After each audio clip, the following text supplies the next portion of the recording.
नमस्कार आप सभी को। आज की वीडियो में आपका स्वागत है। और ये जो वीडियोस चल रही हैं यूपीपीएससी के लिए चल रही हैं, तो जो भी पेपर देने वाले हैं वो वीडियोस के साथ जुड़ जाइए, क्योंकि आपके लिए बहुत बेनिफिशियल होने वाला है।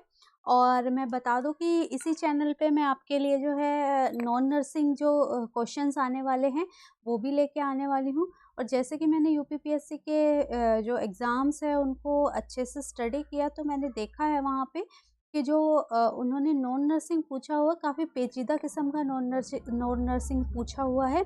जीके भी जो है वो कश्मीर से कन्याकुमारी कहीं का भी कुछ भी उठा के पूछा हुआ है। और सिमिलरली जो मैथमेटिक्स की बात करूं तो मैथमेटिक्स भी जो है कई बच्चों को लग रहा है कि मैथमेटिक्स नहीं आएगा, लेकिन अगर आप पेपर देखेंगे तो वहाँ पे जो है मैथमेटिक्स आया हुआ है। और मैथमेटिक्स भी ऐसा ही नहीं है कि जमा घटा पूछ लिया है, मैथमेटिक्स भी उन्होंने अच्छे खासे लेवल का पूछा हुआ है। तो सेम पैटर्न को स्टडी करते हुए यहाँ पे आपको इसी चैनल पे कुछ दिनों के बाद जो है वो वीडियो मिलेगी जिसमें आपके नॉन नर्सिंग जो है कवर होंगे। तो बने रहिए, और अगर वीडियोस पसंद आ रही हैं तो लाइक कमेंट जरूर कीजिए, और चैनल नहीं सब्सक्राइब किया है तो सब्सक्राइब कर सकते हैं फॉर मोर सच वीडियोस। तो चलिए आज की वीडियो की शुरुआत करते हैं इसी नोट पे।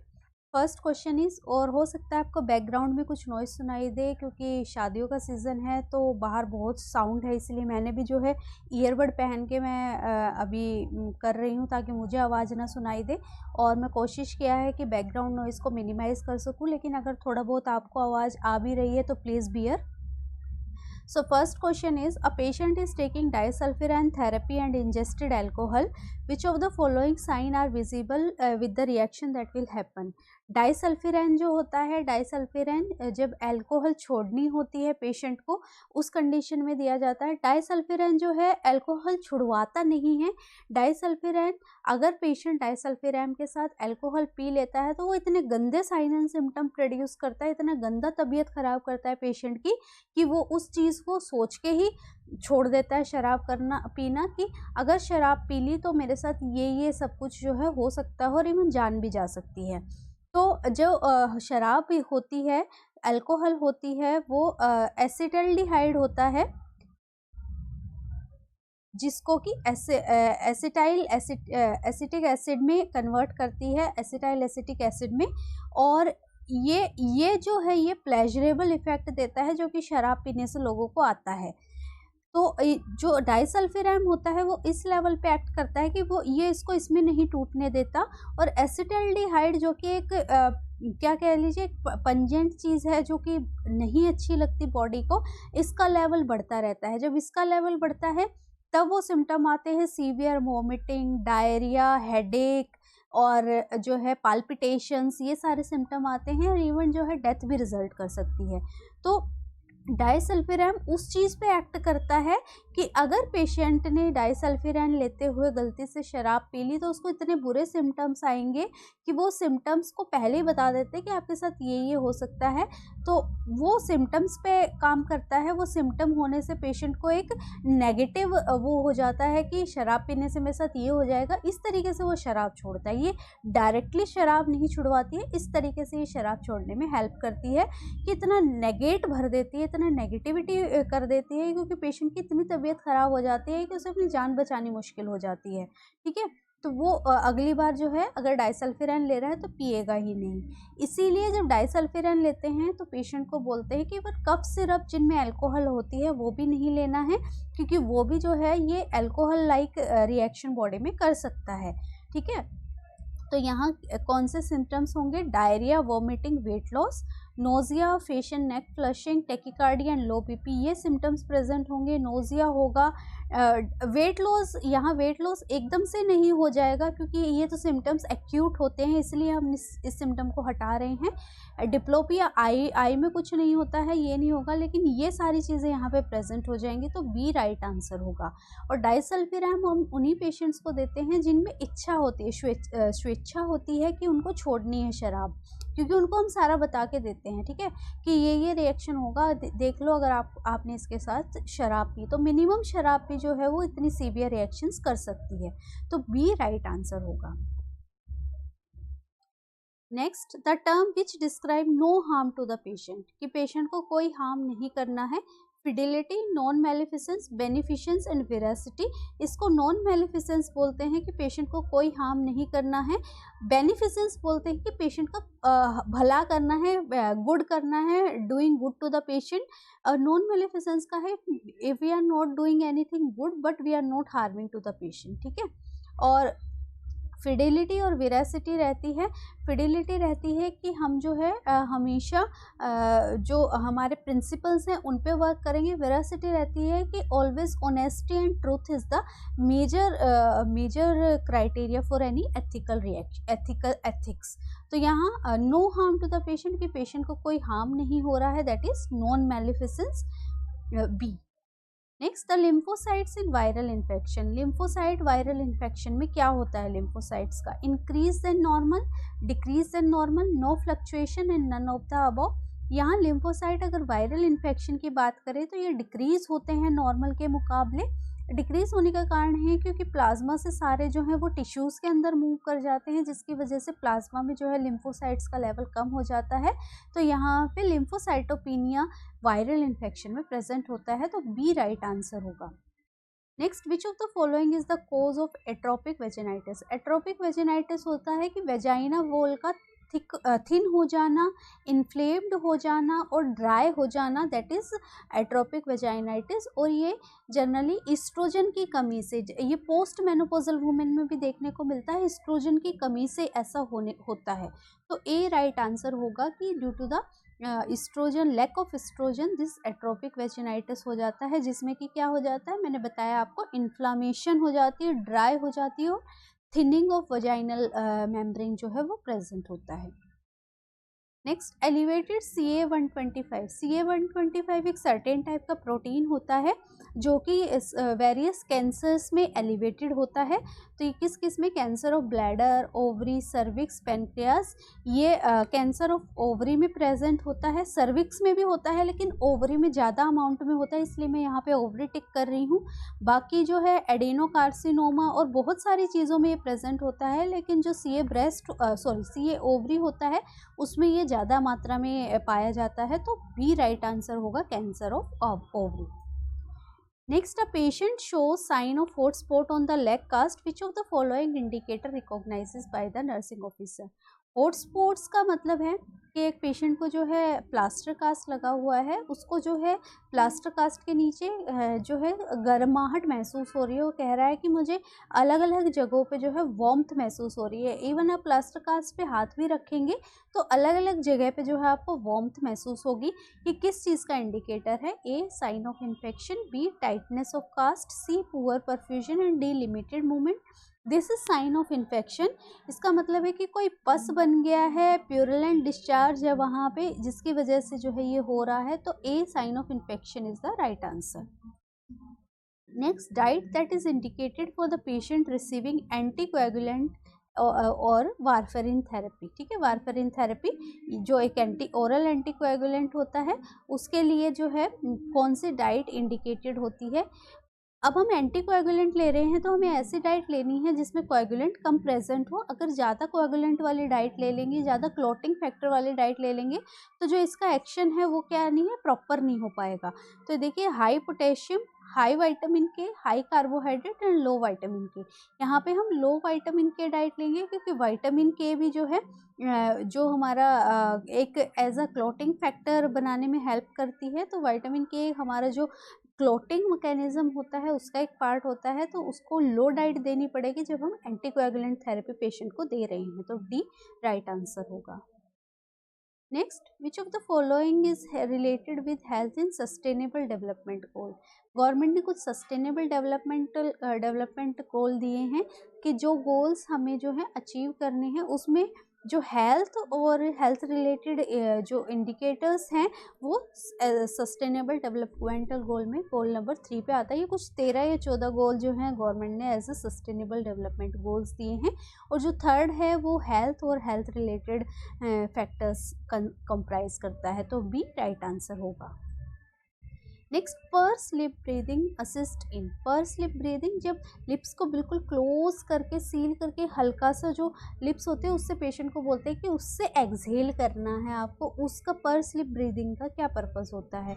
ये जनरली रेस्पिरेटरी कोई सर्जरीज हो जाती है, रेस्पिरेटरी इलनेस होती है, तब हम जो है पर्स लिप ब्रीदिंग करने के लिए बोलते हैं। तो इसका purpose expansion of diaphragm, increase breathing power, increase elimination of CO2, increase inhalation of oxygen.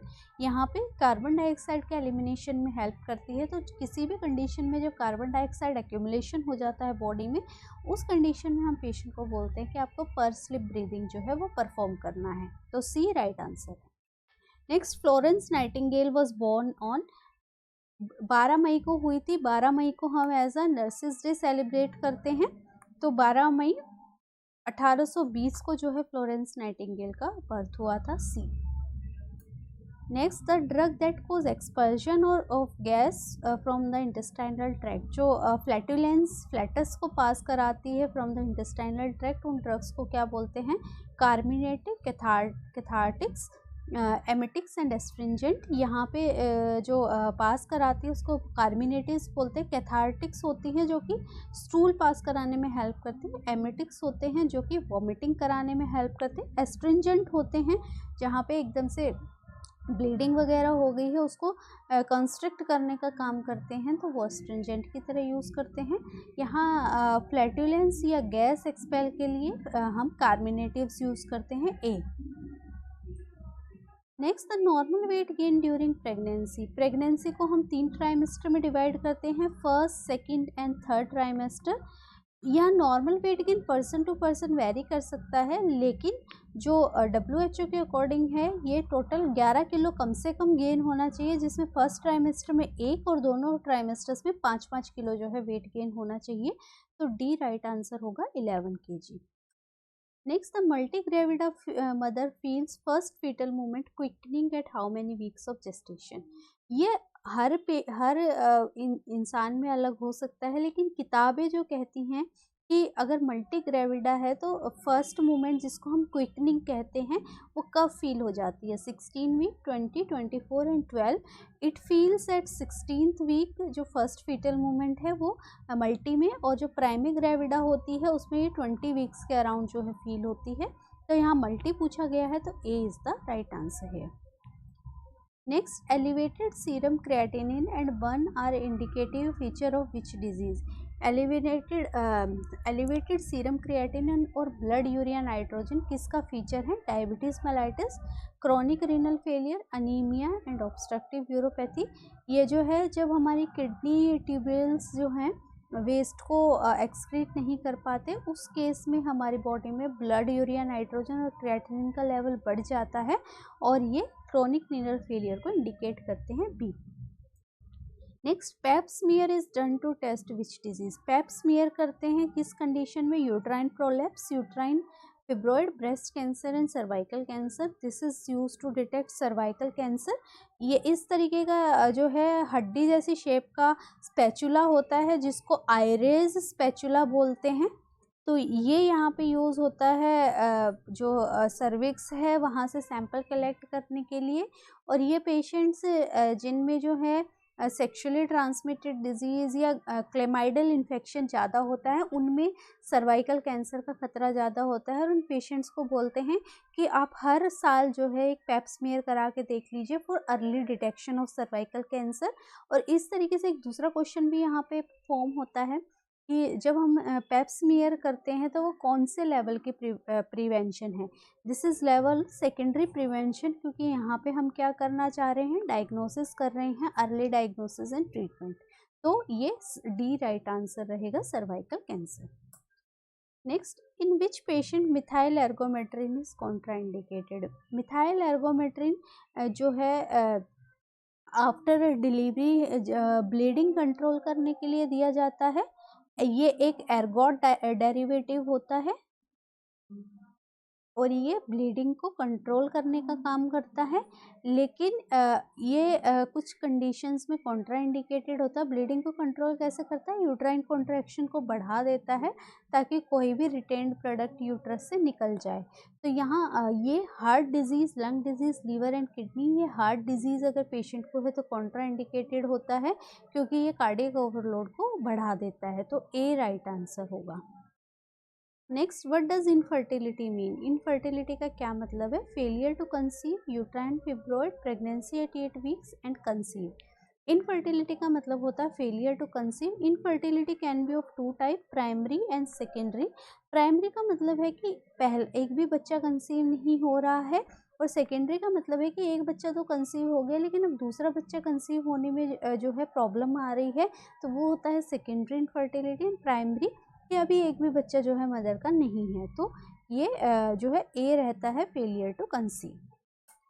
Next, rapid onset of dyspnoea, substernal compressive chest pain, delirium, apprehension, tachycardia, haemoptysis are the symptom of. ये किस चीज़ के symptom हैं? एकदम से dyspnoea होना, chest pain होना, pulmonary embolism, airway obstruction, pulmonary pleural effusion and myocardial infection. These are haemoptysis हो रहा है, ठीक है, तो हीमोटाइसिस और एप्रीहेंशन वगैरह हो रहा है, तो these are symptoms of pulmonary embolism, जहाँ पे जो एम्बुलस है वो पल्मोनरी आर्टरी में आकर स्टक हो गया है। तो यहाँ ए राइट आंसर रहेगा, pulmonary embolism. Next, bleeding through vagina between two menses is called. Normally menstrual cycle के बीच में अगर ब्लीडिंग हो रही है तो उसको क्या कहते हैं? मेट्रेजिया, मेनरेजिया, मेनोपॉज एंड डिस्मेनोरिया। डिस्मेनोरिया होता है डिफ़िकल्ट मेंस्ट्रुएशन, जब पेन रहते हैं, क्रैम्प्स रहते हैं। मेनोपॉज होता है सिजेशन, बंद हो जाना मेंस्ट्रुएशन का। मेनोरेजिया होता है जब पीरियड्स का टाइम होता है उस टाइम पे एक्सेसिव ब्लीडिंग का होना। और मेट्रेजिया हो रहा है बीच में ब्लीडिंग अगर हो रही है 10 दिन के बाद, 15 दिन के बाद, then it is termed as metrorrhagia A. Next, one can hear fetal heart sound with the help of stethoscope at how many weeks of gestation. Stethoscope या फीटोस्कोप से फीटल हार्ट साउंड कितने वीक ऑफ जेस्टेशन पे सुन सकते हैं? 16, 20, 24 and 12। With the help of fetoscope it can be heard at 20th week B. Otherwise जो हमारा Doppler वगैरह होता है वो एज अर्ली एज 8 वीक्स जो है उसको हियर कर सकता है, लेकिन हम पर एब्डोमेन फीटोस्कोप से या स्टेथोस्कोप से इसको 20 हफ्ते में सुन सकते हैं B. Next, the cleft lip surgery is done at. कल भी मैंने बताया था कि क्लेफ्ट लिप की सर्जरी हम कब करते हैं? 2 to 3 मंथ्स इनिशियली हम क्लेफ्ट लिप रिपेयर करते हैं, जिसको हम क्या बोलते हैं? चीलोप्लास्टी टर्म करते हैं। तो बी राइट आंसर होएगा कि 2 to 3 months. Next, sunsetting eye is a typical feature of. Sunsetting, sunset होता है तो जब नीचे की तरफ जाता है ना, तो इसी तरीके से आंखों की जो आई बॉल है वो नीचे की तरफ डिप्रेस्ड मूवमेंट जो होती है वो किसका फीचर होती है? Encephalitis, hydrocephalus, congenital heart disease and meningitis. This is the feature of hydrocephalus कि जो बच्चे की आँख है, आई बॉल हैं, वो नीचे की तरफ जो है वो रहती हैं। तो this is sunsetting eyes and feature of hydrocephalus. Next, which is the definitive diagnosis for Ray's syndrome? Ray's syndrome generally brain को या लिवर को अफेक्ट करता है, तो डेफिनेटिव डायग्नोसिस के लिए हम जो है लिवर बायोप्सी करते हैं, क्योंकि brain biopsy is not possible, तो लिवर बायोप्सी कर सकते हैं। और जो पेशेंट बच्चे जो हैं चिकन पॉक्स वगैरह से रिकवर हो रहे होते हैं, उनकी एज अ कॉम्प्लिकेशन डेवलप करता है रेस सिंड्रोम। अगर वो चिकन पॉक्स वगैरह से रिकवर हो रहे हैं और उसी टाइम पे उन्होंने एस्पिरिन भी ले लिया, तो वो जो है डबल खतरे में हो जाते हैं towards the ARDS syndrome. And ARDS syndrome is a life threatening condition. तो ए राइट आंसर होगा कि लिवर बायोप्सी यहाँ पे करके देखेंगे। Next, fight and flight response made by body in each situation increase activity of. Fight और flight response कौन से ग्लैंड की एक्टिविटी को इंक्रीज करता है? जब हमारी बॉडी में फाइट और फ्लाइट रेस्पॉन्स होता है तो 2 हार्मोन निकलते हैं, एड्रेनलिन एंड नॉन एड्रेनलिन। ये कौन से ग्लैंड से निकलते हैं? एड्रेनल ग्लैंड से निकलते हैं। तो जो है इसी ग्लैंड की एक्टिविटी फाइट और फ्लाइट टाइम पे इंक्रीज होती है, ए।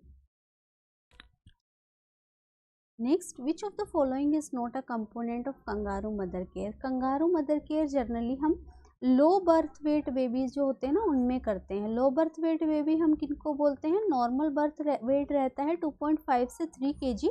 अगर 2.5 से कम है तो हम उसको लो बर्थ वेट टर्म करते हैं, और ये लो बर्थ वेट बेबी में ही हम कंगारू मदर केयर करते हैं, क्योंकि ये बच्चे इन्फेक्शन के प्रोन होते हैं, हाइपोथर्मिया के प्रोन होते हैं, तो इनको जो है कंगारू मदर केयर की ज़रूरत होती है। कंगारू मदर केयर में हम इन मदर को बोलते हैं कि आपको रिक्लाइन होके, इस तरीके से पीछे की तरफ रिक्लाइन होके जो बेबी है उनको दोनों ब्रेस्ट के बीच में रखना है, ताकि उसको और स्किन टू स्किन कॉन्टैक्ट जो है वो देना है। बच्चा विदाउट क्लोथ्स एंड मदर जो है फ्रंट ओपनिंग गाउन में होती है। तो यहाँ कौन सा इसका कंपोनेंट नहीं है? Skin to skin contact, supplementary nutrition, exclusive breast feeding, early discharge and follow up. Supplementary nutrition वो बाद में आता है, 6 महीने के बाद की बात है वो अभी कंगारू मदर केयर का कंपोनेंट नहीं है। बाकी तीनों जो है कंपोनेंट होते हैं KMC के।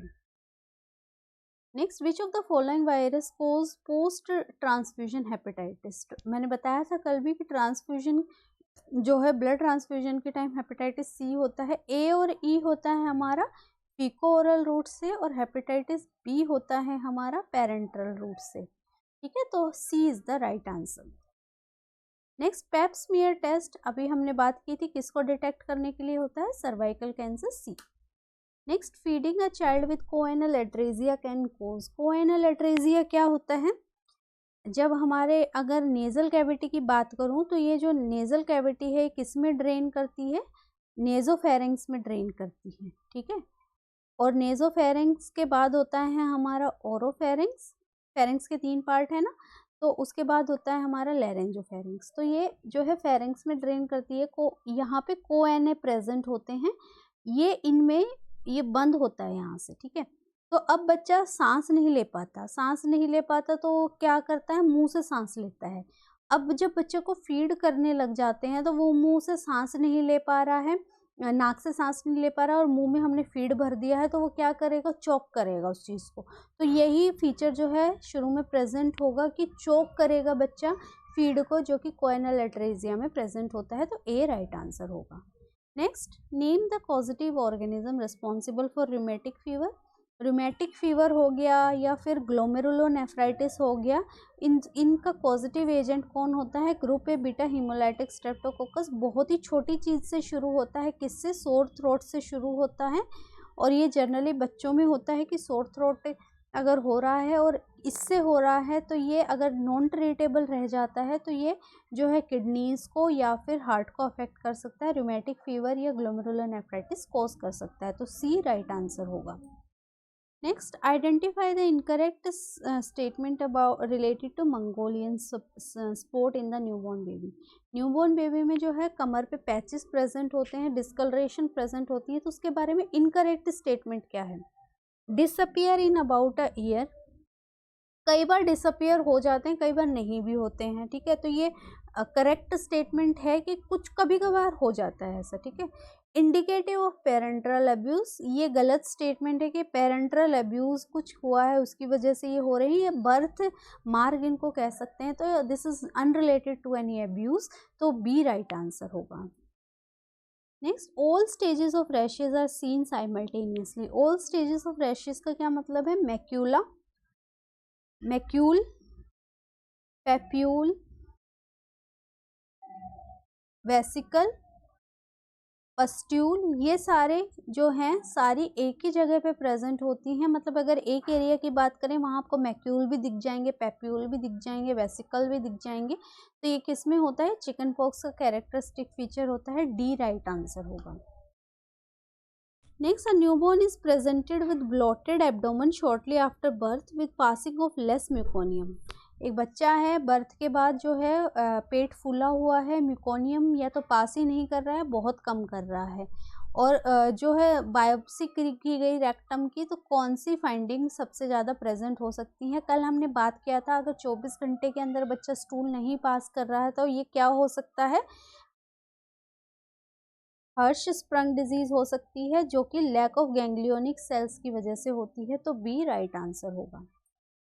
Next, the nurse recognized that digitalis preparation promote diuresis, should evaluate patient for depletion of. diuresis हो रहा है तो किसके डेप्लीशन के लिए पेशेंट को देखना है? Sodium, potassium, phosphate and calcium.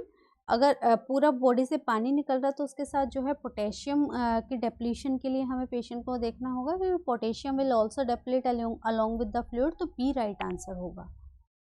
Next, all of the following are vector borne disease except, इनमें से कौन सी डिजीज वेक्टर बोर्न नहीं है? Malaria, filariasis, plague and D hepatitis. Hepatitis is not vector borne, this is viral disease, तो D right answer होगा। Next, which of the following is method for managing foreign body airway obstruction. अगर airway obstruction हो रहा है तो कौन सा manoeuvre यहाँ यूज होता है? वल्सेल्वा, एप्ले, हेमलिंच एंड जोथर्स्ट मैन्यूवर। जोथर्स्ट मैन्यूवर होता है ओरल एयरवे एस्टेब्लिश करने के लिए। जब हम स्पाइनल कॉर्ड इंजरी सस्पेक्ट कर रहे होते हैं तब हम मुंह पेशेंट का जोथर्स्ट मैन्यूवर से खोलते हैं। वल्सेल्वा मैन्यूवर होता है जब हम स्ट्रेनिंग की बात करते हैं उस केस में, या हमें कोई ट्यूबिंग्स वगैरह रिमूव करनी होती है तब हम वल्सेल्वा मैन्यूवर यूज़ करते हैं। एप्ले मैन्यूवर होता है जब हम क्रिस्टलाइजेशन, जो हमारे क्रिस्टल्स अगर बन जाते हैं इनर एयर में, अगर हम उसको रिमूव करना चाहते हैं उसको हम एप्ले मैन्यूवर बोलते हैं। दिस इज हेमलिच मैन्यूवर, जिसको हम क्या भी बोलते हैं? एब्डोमिनल थर्स्ट मैन्यूवर भी बोलते हैं। यहाँ पे क्या होता है, पेशेंट के पीछे खड़ा होता है और इस तरीके से मुट्ठी बंद करके जो है यहाँ पे मुट्ठी रखते हैं और ऊपर की तरफ पुश करते हैं ताकि जो ऑब्स्ट्रक्शन है उसको रिलीव किया जा सके, तो सी राइट आंसर होगा। Next, approximate increase in length in the first year of life. First year of life में अप्रोक्सीमेटली कितनी लेंथ बच्चे की बढ़ती है? ये ऑलमोस्ट 25 सेंटीमीटर के अराउंड बढ़ती है, तो सी राइट आंसर रहेगा।